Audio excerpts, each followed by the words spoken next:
Je tu opäť Sid Roth, vitajte v mojom svete, kde je to prirodzene nadprirodzené. A pripravili sme pre vás nadprirodzený program. Koronavírus a posledné časy. Udivujúca prorocká aktualizácia. Naplnená neobvyklou nádejou a vierou. A mocou. Poďme na to. Pripravte sa na náš špeciálny program Koronavírus a posledné časy. Udivujúce prorocké novinky ohľadom budúcnosti Ameriky, Izraela a sveta. A ako táto pandémia zapadá do prorockého Božieho časového plánu. Sidovými hostiami sú proroci Tracy Cook a Emma Stark. Máme tu u nás dvoch prorokov, ktorí prichádzajú z rozličných častí sveta, ktorí majú udivujúce zjavenie o tom, čo sa deje vo svete práve teraz. Modlím sa, aby každý človek na svete videl tento program, lebo v súvislosti s týmto koronavírusom sme zistili, že ľudia sú veľmi krehkí. Nikdy v živote som nevidel takú úroveň strachu, akú vidíme teraz. Emma, dovoľte, aby som vás predstavil. Emma Stark zo Škótska a Írska a práve mi vysvetľovala to, že len Boh môže pochopiť írsku povahu. Ale to nevadí. Čo nám Boh dnes ukáže v tomto programe? Nuž, vy, ktorí nás sledujete, budete oslobodení od strachu. A to je naozaj veľmi dôležitá vec, lebo Božie slovo o posledných časoch hovorí, keď budete počuť o bojoch a vojnách, nestrachujte sa. Takže toto je moment, kedy nemáme podľahnúť strachu. Budeme sa modliť, aby do vás bola vložená sloboda a odvaha, a rovnako aj viera a sila. A tiež lepšie porozumiete tomu, prečo koronavírus a čo Boh robí v zákulisí.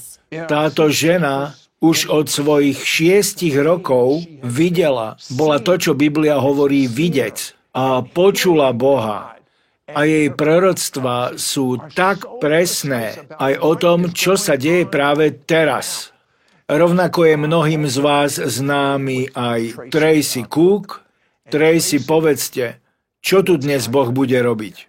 Budú tu zjavené nepriateľové intrigy a takisto stratégia, ktorú budú ľudia potrebovať. Keď si Boh v poslednom čase zhromaždí prorokov, tak našou zodpovednosťou je hovoriť ľuďom to, čo robiť, aké najbližšie kroky podniknúť v celom tomto chaose. Boh to zjaví, na ceste sú už anjeli, ktorí prinášajú oslobodenie a budú lámať moc strachu a manipulácie od najvyšších vládnych miest až po cirkev. Keď nám poviete o tom, čo ste počuli, že sa práve teraz deje, poviem vám, potom to nebudete mať vôbec chuť na normálne správy. Tí ľudia nevedia nič, ale Boh vie všetko. Emma, povedzte nám, čo teraz vidíte v neviditeľnom svete. Práve teraz, myslím tým tu, v tomto štúdiu. Môžem vám povedať, že stupeň anjelských aktivít je teraz na enormnej úrovni. A títo anjeli budú vyslaní, keď budeme robiť vyhlásenia nad národmi pri tomto stole. Anjeli výjdu a budú podporovať a slúžiť ľuďom po celom povrchu zeme, aby mnohých ľudí oslobodili, aby mnohých ľudí uzdravili a požehnávali ľudí v lekárskej profesii. Je to deň uvoľnenia armády anjelov po celej zemi. Niečo vám poviem. 15. januára 2020 som mal Tracy Cooka v mojom programe. A on tam prorokoval. Ešte predtým, než sme vedeli niečo o nejakom koronavíruse. Ale pustím vám, čo prorokoval ešte predtým. V tomto roku bude Boh jednať s tým, akú podobu má cirkev. Začne naprávať cesty, po ktorých chodíte, a Boh zatrasie všetkým, či môže byť zatrasené. A to v najbližších 4 mesiacoch. A aj po celý rok 2020. Ale ako prorocký hlas vás povzbudzujem, pamätajte, Boh sa chystá naplniť vaše proroctvá, vízie, sny a túžby. Už nebudete len posedávať v kúte, vkročíte do duchovnej oblasti, vyjdete z oblasti porážky do víťazstva Začnete vidieť, ako príroda prorokuje a káže, čo znamená, že budú prekonané všetky rekordy ohľadom správania sa počasia a uvidíte, ako vás Boh vyvedie z oblasti depresie do oblasti víťazstva. Rok 2020 nie je rokom dokonalého videnia. Takýmto rokom bol rok 2010. 2020 znamená pohľad späť. Inak povedané, Boh spôsobí, že slepé miesta, ktoré ste doteraz nevideli, uvidíte jasne. Objasní ich a odpovie na nezodpovedané modlitby. 2020 bude rokom okamžitého Božieho zásahu. A pamätajte, počas nasledujúcich 4 mesiacov Boh zatrasie všetkým, čím sa dá zatriasť a všetci to uvidíme. Príroda bude kázať a prorokovať, lebo počasie bude lámať rekordy. Máme si uvedomiť, že svoje oči máme upriamiť späť k nemu. Dovolil, aby sa stali niektoré veci, aby získal našu pozornosť. Viete čo, Tracy? Boh vám zjavil to, a nikto ani len netušíte, čo Tracy teraz ide povedať. Sám Boh, a som tak rád, že sledujete teraz náš program, sám Boh vám zjavil zdroj koronavírusu. A to, ako je do toho zapojená politika. A poviem vám, toto je fenomenálne. Povedzte nám niečo z toho, čo vám Boh ukázal. Vrátil som sa vtedy z Hondurasu, kde som bol s pastorom Maldonádom a v tomto období, keď sme mali evangelizácie, mi Boh dal sen. A v tom sne som sa ocitol v Číne. Nebudem tu hovoriť úplne všetko, ale v tomto sne ma Boh vzal do laboratória. A tam som videl, ako bol vytvorený tento vírus. Počul som o tom nejaké reči, ale vy ste videli, ako bol vytvorený? Áno, videl som to. Musíme si uvedomiť, že príde zatrasenie. Hovorí o tom Abakuk 3.6. Boh teraz všetkým trasie a nepriateľ to použil, aby teraz po celej zemi rozsieval ducha strachu a trápenia. A tak Boh pozdvihuje prorocké hlasy, aby nám dal stratégiu a plán, aby sme boli vždy krok pred nepriateľom. Amos 3.7 hovorí, že Boh neurobí nič, čo by predtým nezjavil prorokom. A tak Boh by bol nespravodlivý, keby to nezjavil prorokom. Porušil by tým svoju zmluvu s národom Izraela, ale aj so svetom pohanov. Ak by nám neukázal, čo sa dnes deje v Amerike a vo svete. Takže Boh ma vzal a preniesol do Číny, a ocitol som sa v laboratóriu, kde boli vedci, prístroje a za dverami bola Nancy Pelosi a ďalší ľudia z demokratickej strany, ktorí hovorili, ľudia, poviem vám, že takéto niečo v normálnych správach nebudete počuť.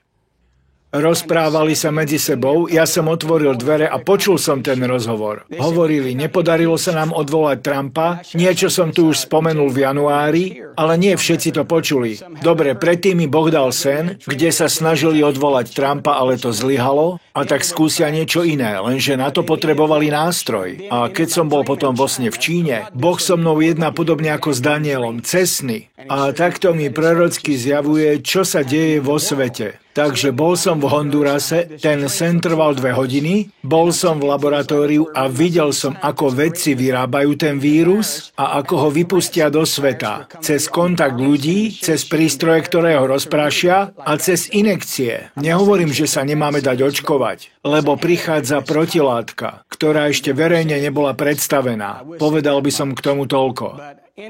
Tracy, viete, ako ďaleko sme od objavenia tej látky? Bude to mať súvis s národom Izraela? Budú to oni, ktorí s tým niečo urobia? Jedny z najväčších požehnaní, aké svet pozná, prišli z Izraela. Mesiáš Ježiš, 10 Božích prikázaní, a tak pre mňa nie je žiadne prekvapenie, že to príde práve odtiaľ. Aj dnes ráno mi toto potvrdil jeden veľký Boží muž. A dôležité na tom je toto. Toto časové obdobie zatrasenia a uvalenia strachu od nepriateľa súvisí so stavom cirkví, najmä amerických, a úpadku, ktorý je tam. Čína, starostlivo vyberám slova, ako to povedať, Boh je unavený z toho, čo Čína urobila Božiemu ľudu. Ako sa snažili zastaviť rozmach cirkví a Božieho ľudu. Dlho je tam veľké prenasledovanie. Áno, boli prenasledovaní, veľké cirkvi boli vypálené, Veľa veriacich pozabíjali a Boh mi v tom sne v Hondurase povedal toto. Už mám toho dosť. A keď Boh povie, že už má toho dosť, tak začne ukazovať prorokom, čo príde. Takže 15. januára, presnejšie začalo to v decembri 2019 a pokračovalo to teraz 15. januára. Boh mi povedal, že do 4 mesiacov uvidíme jeho pôsobenie. To vychádza na 15. a 16. apríl. A aký má toto súvis s Izraelom? Je to čas sviatkov Paschy. Takže vtedy uvidíme, že sa niečo udeje s tým vírusom. Počkajte, čo sa udeje s tým vírusom? Uvidíme, ako sa to začne zmenšovať. Áno, zmenšovať. Lebo v jednej časti sna som videl, ako slnko zostúpilo dole. A včera som sa dozvedel z vedeckých krúhov, že pod vplyvom vysokej teploty a horúčav vírus zmizne. Takže Boh má plán, aby zlomil moc ducha strachu nad svetom, aby sme sa nebáli väčšieho nebezpečenstva, než tu naozaj číha. Z politického hľadiska. Veríte, že do tejto záležitosti s koronavírusom sú zamiešaní aj Američania? A z akého dôvodu to vlastne Číňania robili? Ich cieľom bolo zmanipulovať prezidentské voľby. Naozaj? Ale my všetci určujeme výsledok volieb. Takže chcú, aby Trump druhý raz nevyhral voľby? Áno. Mne je to jasné. Demokratická strana. Pripomínam, že my sme ľudia z Božieho kráľovstva. Strany pre nás nie sú podstatné. Tie má na starosti Boh. Ale v sne som počul Nancy Pelosi a iných demokratov, ako hovoria. Konečne máme na ňo páku, lebo Trump máva veľké volebné zhromaždenia s množstvom ľudí.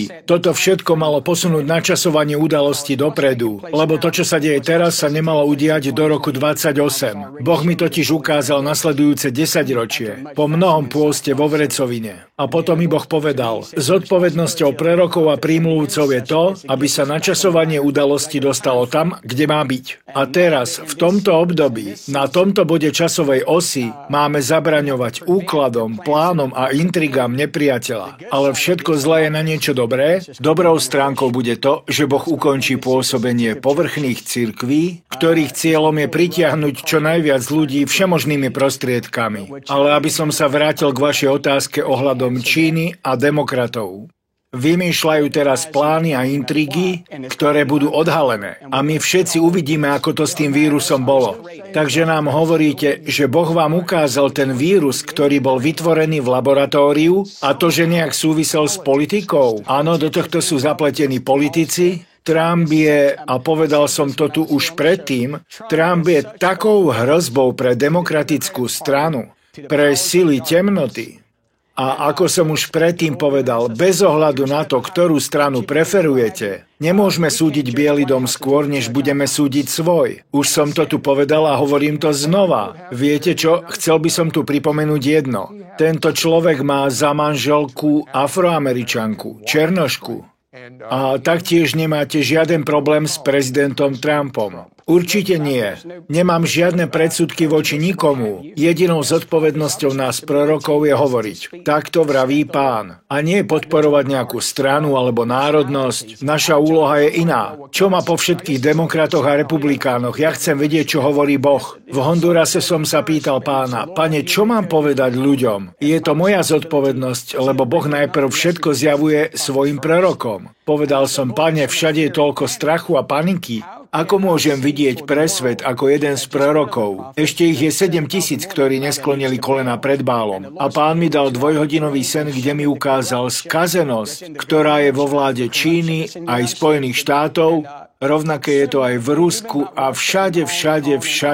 Takže Pán ma vzal do toho vedeckého laboratória, kde vytvorili ten vírus, aby ho potom cez injekcie aplikovali a tak ukončili životy. Potom som videl, ako to šírili cez nejaký typ prístrojov, ktoré to rozprašovali do vzduchu a potom to natierali na šaty ľudí, aby sa to šírilo. Ale dobrá správa je toto. Prichádzame k prvej fáze tohoto, a to 15. 16. apríla, čo je obdobím Paschy, kedy budeme pokrytí krvou. A vždy, keď sa použije krv, tak rana prejde pomimo. To je aj význam slova pascha, prejsť pomimo. Takže Ježišova krv spôsobí, že zostatok ožije. Toto znie tak úžasne, ale ukázal vám Boh. pretože ma stále zaujíma tak trošička politika. Ukázal vám Boh, kto vyhrá nasledujúce voľby? Áno, ale iba ak sa, a to zdôrazňujem, ak sa veriaci budú modliť. Boh mi vo sne 3-krát ukázal, hovoril som o tom, keď som tu bol predtým, je to na zázname. Snívalo sa mi, že Donald Trump bude zvolený znova. Pre mňa to nie je žiadne či alebo možno.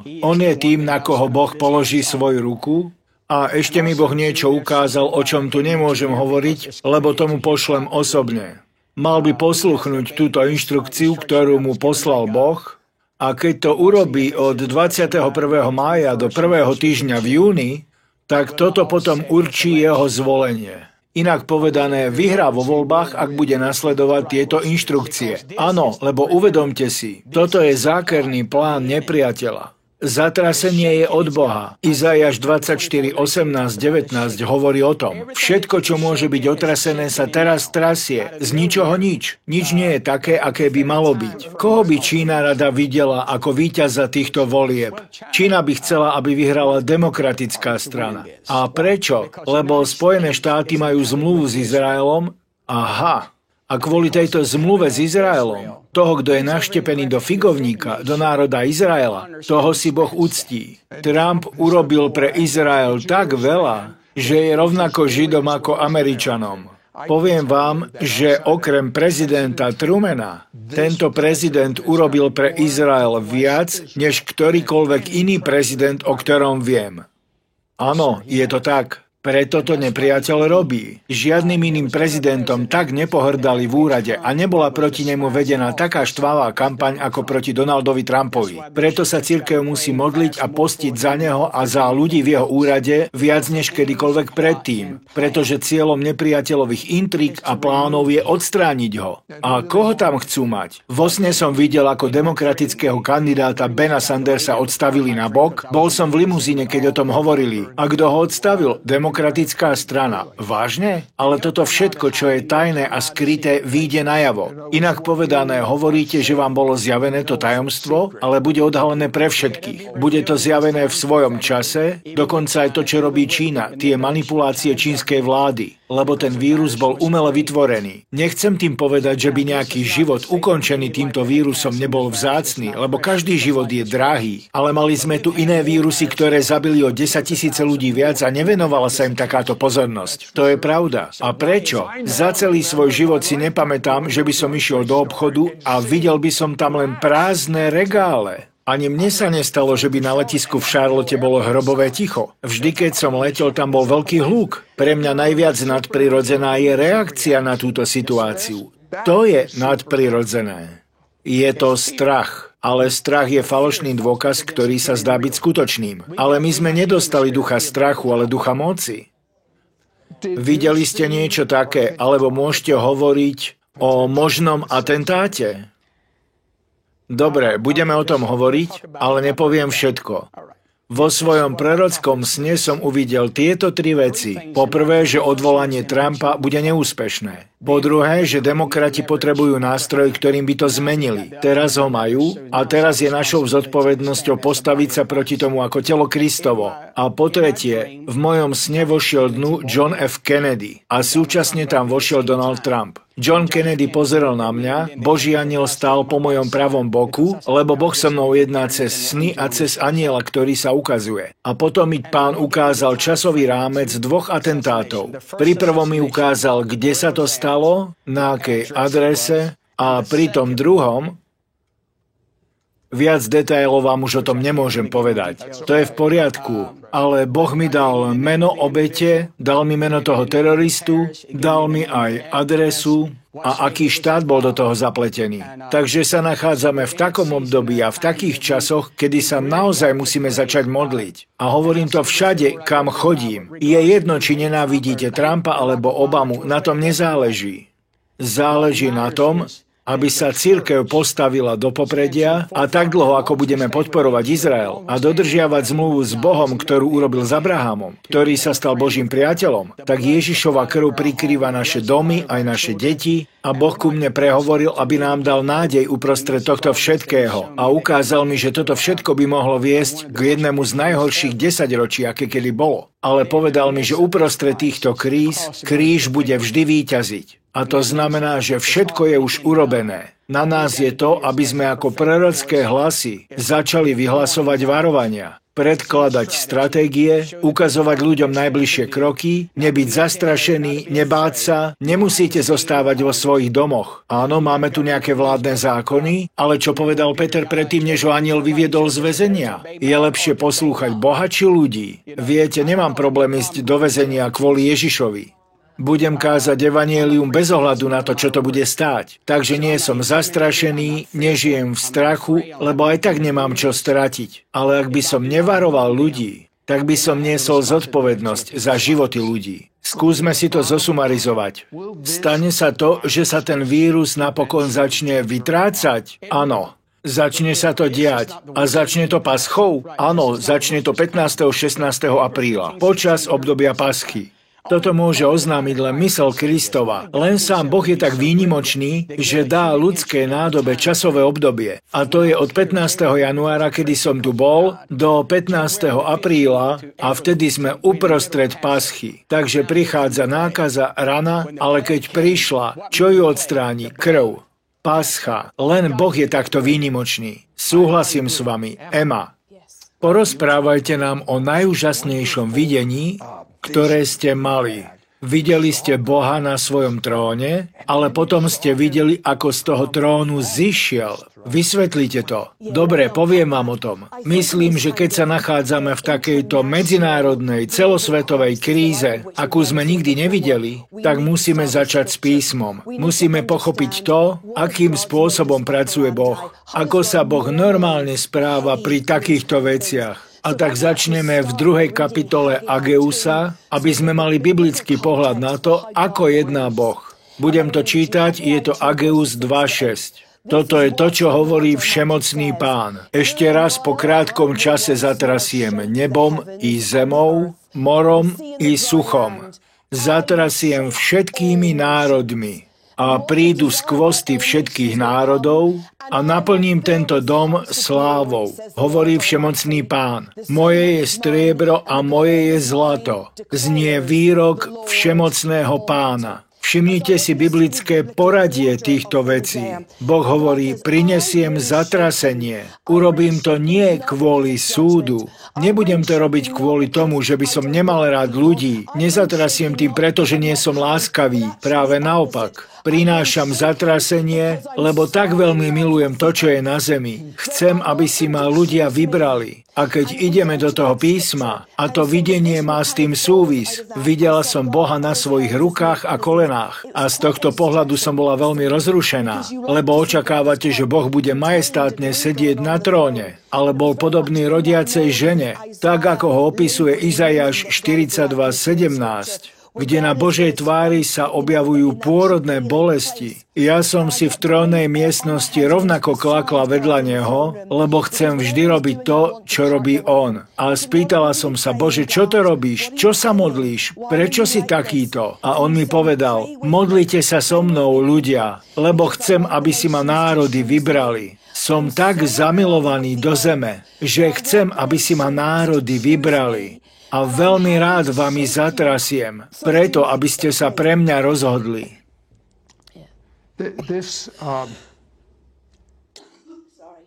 Takže hovoríte, že to trasenie, ktoré bolo prorokované, je to, čo sa deje práve teraz a bude nasledované slávou. Je to tak? Áno, presne o to ide. Verím, že nemôžete mať prebudenie, ak nie sú veľké problémy. Nikdy nebudete mať skvelé kázanie, ak nie sú otrasy. Vôbec nejde o to, že by sme sa mali ukryť, ale je to o tom, že nastalo obdobie, kedy máme byť pripravení na žatvu. To je slovo Pánovo pre tento čas. Cirkev, priprav sa na žatvu. Pozrite sa, čo sa dialo pri egyptských hranách, pod bdejúcim pohľadom faraóna aj Mojžiša.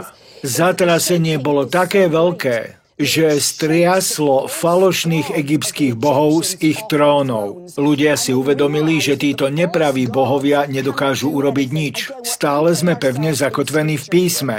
Vidíme tam, že Egypťania si začínajú uvedomovať, že len Boh Izraelcov je tým pravým Bohom. A vieme to aj preto, že keď Izraelci odchádzali, Egypťania im dali všetko svoje zlato. Takže keď všetky tieto písma dáme do kontextu, pochopíme to, že Boh teraz striasa falošných bohov z ich trónov. A hovorí, chcel som, aby ste ma našli v požehnaní. Chcel som, aby ste ma našli vtedy, keď všetko išlo dobre. Ale keďže ste to neurobili, tak zatrasiem vašimi bohmi, aby padli na svoju tvár. A vy, aby ste si uvedomili, že ja som jediný pravý Boh. Toto je predzvesť žatvy miliardy duší. A na začiatku roka som videla toto. Uvidela som zem, ktorá sa akoby pohybovala.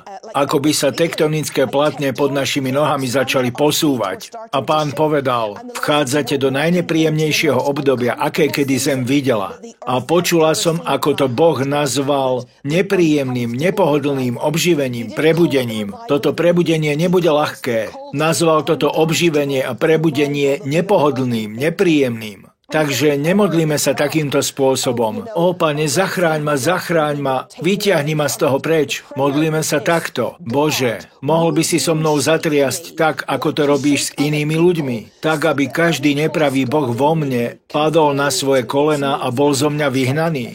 Takže vy to nazývate Božím očisťovacím procesom. Takže to, čo diabol naplánoval na zlé, to nám umožní, aby sme boli nádobami, kontajnermi Božej slávy. Áno, je to presne tak. A myslím, že musíme byť opatrní, lebo sme prorokovali, a prorokovali to mnohí proroci, že tento rok bude kľúčový. Bude to rok obratu, ktorým bude určená história. Takže toto vieme. Väčšina prorokov mala takýto druh prorockých slov. Nemyslím, že sme úplne porozumeli, ako kľúčový, aký dôležitý ten rok bude, ale medzi prorokmi panovala v tomto zhoda. Ale ešte niečo, čo sme prorokovali dlhý čas, a to je toto. Vchádzame do časov, kedy na ľudí zostúpi úctivý strach a svätá bázeň pred Pánom. Ale ako sa to stane? Všetci vieme, že máme takmer celú generáciu kresťanov, ktorí vyhľadávajú cirkvi, ktoré sú zamerané len na to, aby pritiahli ľudí zábavou, spôsobom bohoslúžieb, ale ja to nazývam spása bez Ježišovho panovania. Áno, bez toho, že by porozumeli plnosti Božieho kráľovstva. Čo sa týka tej úctivej bázne, Ježiša sme začali brať už príliš familiárne. Hovorím o uctievaní. Väčšina mladých vám povie, Boh je môjim dobrým kámošom. Áno, je to prehnané vnímanie Ježiša len ako priateľa, čo je preňho urážkou. Máte pravdu, takéto som počul.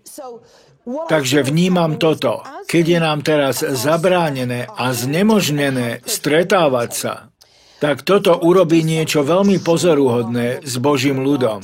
Lebo teraz sme vlastne obmedzení 4 stenami nášho domu. Lebo rešpektujeme nariadenia vlády. Ale Boh cez to urobí niečo úžasné. Lebo cez toto ide obnoviť pre svoju nevestu ďalšiu biblickú pravdu. Hlbokú túžbu po Pánových dvoranách, sieňach a veľkú túžbu potom, aby sme všetci opäť boli spolu. A keď sa potom to znova dáme dokopy, aby sme opäť boli cirkvou na spoločných zhromaždeniach, tak Boh hovorí toto. Zažili ste čas, kedy som zlomil to, že sa vám cirkev stala príliš bežnou a aj ja som sa vám stal príliš bežným. A teraz toto hovorí Pán. Keď sa znova dáte dokopy, tak nájdete obnovenú bázeň. Obnovil som medzi vami spravodlivú svätú bázeň. A Pán hovorí, počujete to v duchovnej oblasti? Pripravte sa na žatvu, ale už to nebude tak povrchné ako predtým. Boh hovorí, pripravte sa na žatvu, pripravte sa na žatvu. Niečo tu spomenula. A ja som to spomenul a Tracy aj vy. Čo sa Boh chystá urobiť s najpopulárnejším štýlom kresťanstva vo svete, ktorý nazývame seeker sensitive. Povrchné kresťanstvo zamerané len na to, aby ľudia prišli, lebo sa tam cítia dobre. Sid, viete, čo Boh urobí? Keď som tu bol predtým, už som o tom zopárkrát hovoril a povedal som aj časový rámec, kedy toto celé skončí. Lebo je toho tak veľa, čo takéto cirkvi urobili s ľuďmi, keď zmanipulovali mysle kresťanov. Vytrhli ich z dobrých cirkví, kde boli zakorenení, rástli a boli učeníkmi a prišli s posolstvom cíťte sa dobre. Ty si dobrý, ja som dobrý a tak ďalej. Vzali sme posolstvo milosti a poškvrnili sme ho. Dávame ľuďom licenciu na hriech. Robte, čo len chcete a to sa aj deje. Pokánie, to je to, čo bude následkom tých otrasov. Viete, aké slovo dnes chýba v kresťanstve? Pokánie. Toto slovo chýba. Aj všetko, čo súvisí s pokáním. Lebo bez pokánia, bez svetosti neuvidíte Boha. A toto hovorím v autorite Božieho slova. Pokánie. A rovnako môžeme povedať aj bázeň, aj spravodlivosť. Zostali niekde za rohom. Čo sa týka pokánia, musíme sa navrátiť späť k oltáru. Lebo naše oči boli príliš Keď kedysi začali prebudenia, ľudia odvrátili oči od Boha a zamerali sa na človeka. A to bolo koreňom vzniku tých povrchných cirkví. Správne začalo byť to, čo je populárne. Ľudia hovorili, je to populárne a tak je to správne. Sme predsa liberálni ľudia. Nemusíme žiť sveto, ani spravodlivo, nemusíme mať pôstny, ani modlitebný život, môžete robiť, čo chcete, ale žiaľ, toto nie je jeho metóda a jeho cesta. Bez svetosti nik neuvidí Boha. Takže to zatrasenie je súd proti skazenosti. Tracy, čo vidíte, aký druh skazenosti nastane v blízkej budúcnosti? Vidím to teraz a aj to, že to bude pokračovať, že takéto trasenie s Čínou neprestane, rovnako ani s časťou sveta a dokonca ani s cirkvou. Boh mi ukázal v Hondurase, že zostatok pozdvihne zástavu a tí ľudia budú víťazní a budú pochodovať vpred v spoločnom rytme a bude ich viesť sám Pán zástupov. Musíme si uvedomiť toto, kde začína súd? V Božom dome. A aj v mojom dome. Takže keď začnete vidieť súd v Božom dome, Sid, ide o toto. Boh najskôr vyčistí krajinu, lebo existuje liek na jej uzdravenie. A keď sa navrátime k pokáňu a odvrátime sa od našej skazenosti, potom nás Boh vypočuje. Len vtedy nás vypočuje ako svoj ľud. Existuje len jeden liek a jedno riešenie. Musíme sa navrátiť k modlitbe, tak aby sme sa stali v modlitbe efektívnymi. Stará cirkev vedela, ako sa modliť. Poviete, nemusíme sa obzerať dozadu, ale ak dokážete zatriasť krajinou tak ako Kathryn Kuhlman, Allen, John G. Lake a Smith Wigglesworth, ak dokážete zatriasť krajinou tak ako oni, tak neuvidíte veľa skazenosti a falošných prorokov. Všetci teraz zúfalo hľadajú riešenie. Veď len včera som mal vyše 100 telefonátov. Čo Boh hovorí? Čo sa chystá urobiť? Ľudia z celého sveta hľadajú odpovede. Od najvyšších vládnych úradov až po cirkvi. Všetci títo mi volajú. Je to pre mňa veľká zodpovednosť. A toto je to, čo im hovorím.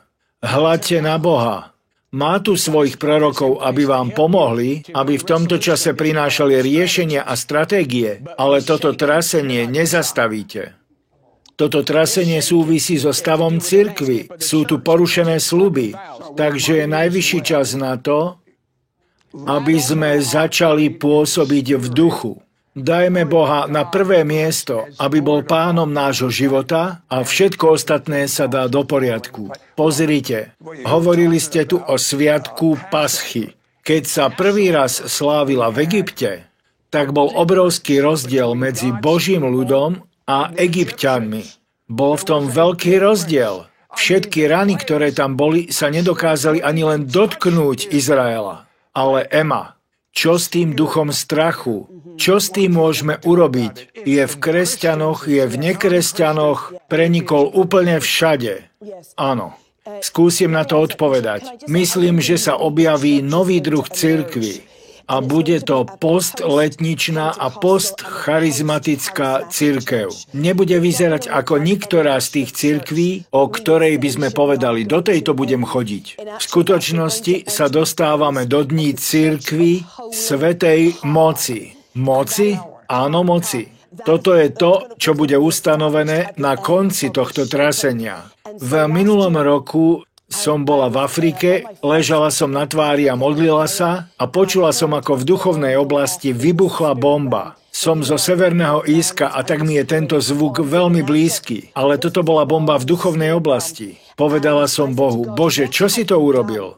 A Boh povedal, dívaj sa, bola to bomba poslaná z neba a sprška črepín z tej bomby a jej vnútro pokryli celú zem.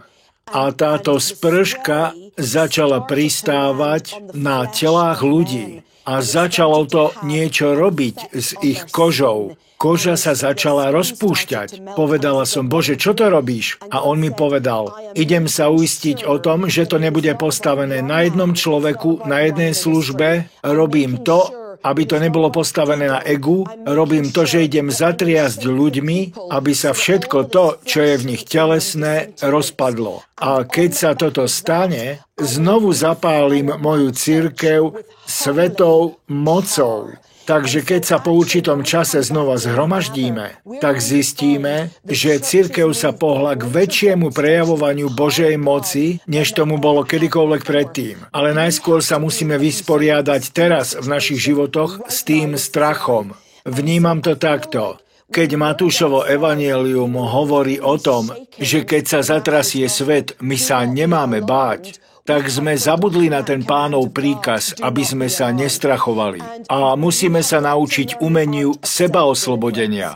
A teraz tu vysvetlím, čo pod tým pojmom myslím, lebo ten strach má pôsobiť zlo. Je od nepriateľa a má démonickú podstatu. Takže oslobodenie od strachu je vecou duchovného boja. Keď o nás písmo hovorí, že sme spasení, tak v gréckom origináli je to sozo. A znamená to spasený, uzdravený a oslobodený. A gramaticky je toto slovo v priebehovom čase. Stále to robiť, stále chodiť v spáse. Sme stále uzdravovaní, stále sme oslobodzovaní. Takže dávam tu tomu biblický základ a znamená to to, že nie len, že chcem byť každý deň uzdravená, chcem byť deň za dňom oslobodená. A toto musíme robiť. Teraz hovorím priamo k vám, moja rodina v tele Kristovom. Budete musieť povedať, prepáč, Pane, že som sa spolčil so strachom. Nechcem ho v svojom živote, nechcem ním byť vlastnený, nechcem, aby toto lešenie hrôzy bolo vystavané okolo mňa. Nechcem dať nepriateľovi žiadne záchytné miesto. Takže začneme s pokáním a potom zrušíme dohodu. Povieme, nedovolujem tomu strachu, aby už vo mne bol. A prikážeme mu odpochodovať preč, pretože vy máte všetku moc a všetku autoritu. Potom sa zhlboka nadýchnite a povedzte,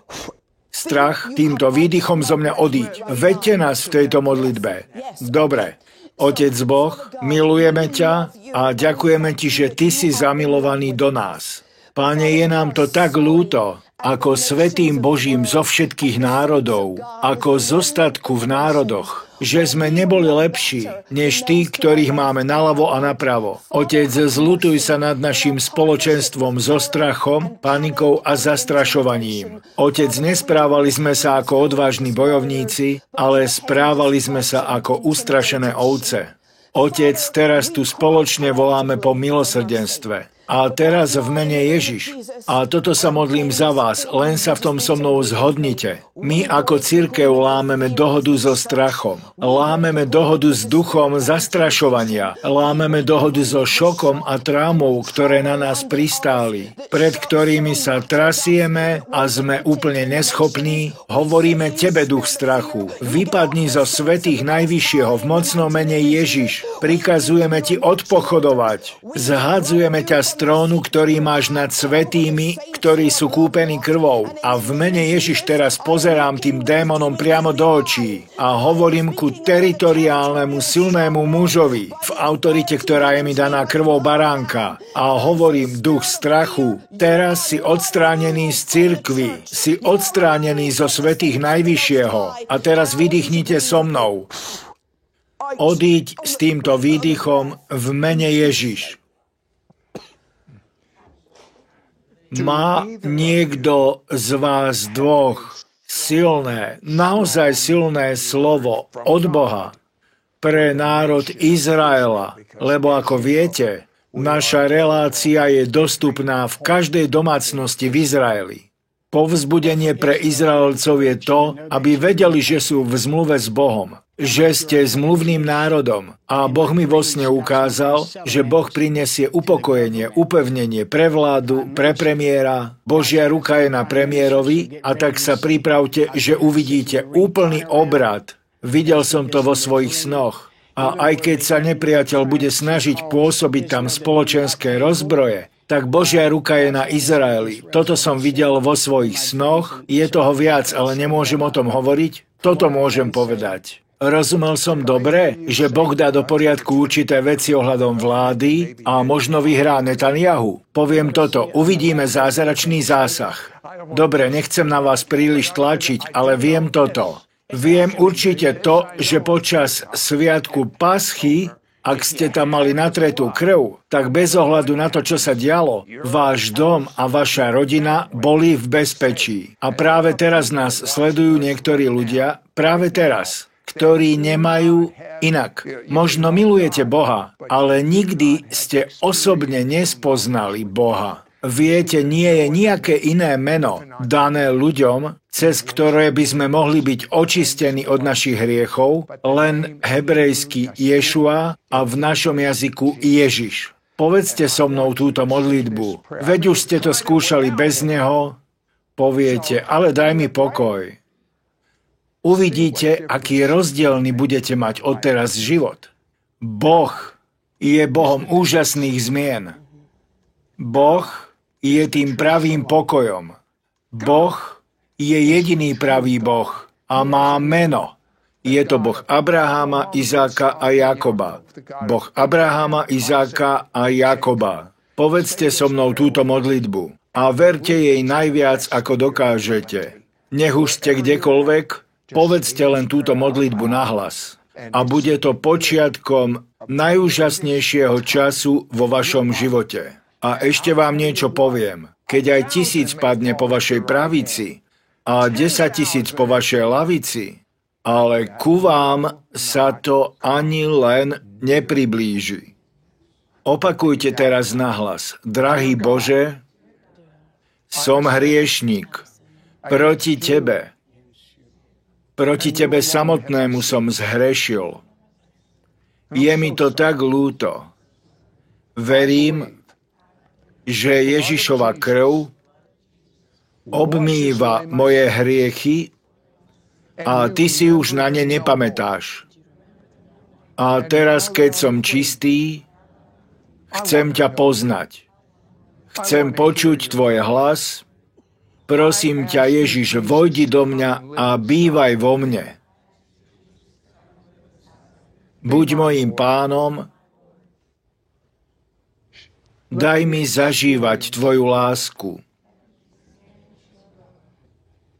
Amen. Niečo vám poviem.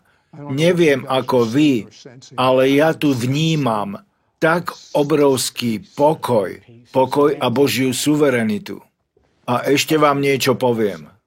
Existuje jeden žalm a mám to overené, je to fakt, že ľudia v armáde, keď sú v boji a každý deň nahlas povedia tento žalm, a toto je fakt, ktorý mám overený, tak sú ochránení a keby aj okolo nich zomreli všetci, nech sa tak nestane, tak oni budú ochránení.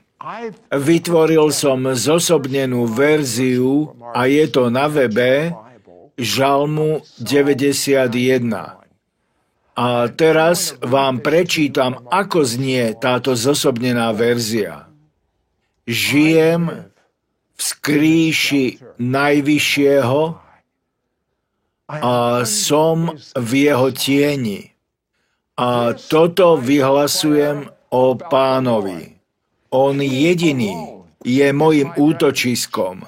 On jediný je mojou bezpečnou skrýšou. On jediný je mojim Bohom. Len v Neho samotného budem dúfať, lebo ma zachráni z každej pasce a ochráni ma pred smrteľnou chorobou. Jeho verné zaslúbenia sú mojim pancierom a ochranou. Ja sa nebudem báť hrôzy, ktorá prichádza v noci, ani strely, ktorá letí vodne. Nebudem sa obávať choroby, ktorá číha v temnote, ani pohromy, ktorá útočí na poludnie.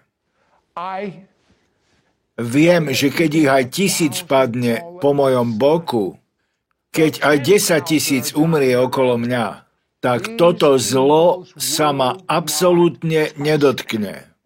Pretože ja som si zvolil, urobil som rozhodnutie, že urobím Pána svojim útočiskom. Pretože ja som urobil Najvyššieho svojim príbytkom, nejaké zlo ma nepremôže. Nejaká rana sa nepriblíži k môjmu príbytku, lebo on prikáže svojim anielom, aby ma chránili všade, kam pôjdem. Pán hovorí, zachránim, vyslobodím tých, čo ma milujú. Budem chrániť tých, ktorí dôverujú v moje meno. Keď budú na mňa volať, ja im odpoviem. Ja s nimi budem v súžení, ja ich zachránim a poctím, ja ich odmením dlhým životom a dám im môjho Ješu, moju spásu, môjho Mesiáša. A ešte vám niečo poviem. Toto by ste si mali čítať nahlas každý deň. A ak chcete kópiu z tohto, podľa toho, na čom to sledujete, buď stlačte tlačítko na obrazovke, alebo teraz vidíte link, z ktorého si to môžete zdarma stiahnuť a čítajte to denne. Dokonca doporučujem, vzhľadom na časy, v ktorých žijeme, berte tento liek 2-krát denne a ak je treba, aj 3-krát denne, pretože Božie slovo je liekom. Tracy, ak máte teraz čokoľvek pre našich poslucháčov, či už sa to týka uzdravenia alebo proroctva, tak nám to teraz povedzte. Otec, v mene Ježiš, teraz hovorím do objektívu kamery. Diana, príjmate zázrak v spodnej časti chrbta, vychádzate z dverí, na ktorých je 1, 2 a na konci 7. Boh sa dotýka vašej chrbtice, počúva nás David, priezviskom Stuart, pozeráte nás na internete, Boží anjel je vysielaný do vašej rodiny, pripravte sa na zmenu, aj u člena vašej rodiny v meste New York, Boh vám dá prielom a zázrak. Teraz cez objektív kamery uvoľňujem Božiu moc a prikazujem, aby krv Kristova prikryla každého muža, ženu, chlapca, dievča aj dieťa. Prikrývam každého človeka, ktorý nás sleduje. Hovorím ako prorocký hlas pre vás. Ruším všetky plány a intrigy nepriateľa, strhávame pevnosti, prorocky hovoríme s dôverou v Boha, že Boh vysiela anjela, aby vás viedol a priniesol vám oslobodenie. Nejaká zbraň zhotovená proti vám nebude úspešná. Povstanete, lebo ste zaštepení do Božieho ľudu, ste nežidovský zmluvný ľud s Izraelom. Boh vás víťazne vyvedie z vašich skríší, vaše nohy budú stáť na rovnom základe a budete vedieť, že je nádej vo verení, viera v dôverovaní a že budete zažívať víťazstvo. A tak nebuďte vystrašení a nevzdávajte sa, lebo evanjelium znamená dobrá správa a to je to, že Boh o tomto vedel ešte než to prišlo. Jeho nemôže nič prekvapiť, ani ho nič nezosadí z trónu. Nič nemôže obísť všemocného Boha. Preto dal na zem prorokov, aby hovorili priamo k vám, aby ste poznali ďalší krok, ktorý máte urobiť. Začnite robiť plány, ako z tohto výjsť. Zlomte moc ducha strachu, aplikujte Žalm 91, zariadte sa podľa neho a vykročte do vášho víťazstva a určenia. Ema, čo hovorí Boh? Zrazu som uvidela, ako začal rýchlo prechádzať anjel žatvy cez domovy dôchodcov a cez domy, kde bývajú starí ľudia. A počula som, ako Pán hovorí, nebude to tak, ako vám hovorili, že stratíte celú generáciu starých ľudí. Počula som, ako Pán hovorí, vysielam anjelov žatvy a budeme mať veľkú žatvu duší v domovoch dôchodcov, v domoch, kde bývajú starí ľudia, namiesto, aby sme žali mŕtvych, hovorí Pán. A uvidela som vypustenie anjelov žatvy na všetky miesta, kde sú starí ľudia. A druhé, čo som videla, bolo toto. Boh vysiela úplne nové myšlienky do laboratórií, kde sa deje lekársky výskum. A videla som, ako Boh hovorí, dám mojim vedcom a mojim výskumníkom riešenia, ale to sa netýkalo len tohto koronavírusu. Videla som niečo ako knihu, ktorá zostúpila z neba so stranami lekárskych prelomových objavov. A Pán hovorí, bolo množstvo modlitieb za lekárske riešenia a ja som vypočul svoju cirkev a nevypočujem len tú jednu modlitbu ohľadom COVID-19. Odpoviem na mnohé modlitby ohľadom lekárskych prielomov. A Pán povedal, dívaj sa, či neuvidíš prevratné zmeny dokonca aj v liečení rakoviny, v liečení Alzheimerovej choroby, v tomto kalendárnom roku, lebo teraz posielam hrbu riešení a Kristovú mysel do vedcov v oblasti medicíny, hovorí Pán. Tracy, vy ste videli niečo veľmi podobné. Čo ste videli, čo sa týka prielomu v oblasti liečenia rakoviny a podobných chorôb? Videl som to už pred rokmi a aj minulý rok a dokonca aj dnes sme sa o tom rozprávali s jedným generálom viery. Hovorili sme o tom, že protilátka vyjde z Izraela. Toto potvrdzujem. Nevedela som, že to máte, ale videla som to aj ja. A keď ste od nás chceli prerokovanie nad Izraelom, len čo ste začali prerokovať, počula som, ako Pán hovorí. Lekárskym špecialistom v Izraeli budú dané výnimočné schopnosti na prielom. Anjel prielomu už bol vyslaný vopred a týka sa to Božej milosti. Je úžasné, keď jeden prorok niečo povie, ale keď sa v tom zhodnú dvaja, wow, Pane, toto prináša potvrdenie. Nad lekárskymi laboratóriami v Izraeli vnímam takú Božiu slávu, akú som tam nikdy v živote nevidela. Protilátka má súvis s národom Izraela. Teraz poviem niečo vám, ktorí máte sklonené hlavy a hovoríte, ó, beda mne, svet speje ku koncu. Nie, toto sú najväčšie dni, aké kedy svet videl. Toto sú dni víťazstva. Toto sú dni, keď budete hlavou a nie chvostom. Toto sú dni, kedy sa už viac strach nebude nachádzať vo vašom slovníku, okrem zdravej bázne, rešpektu, pocty a úcty voči všemocnému Bohu.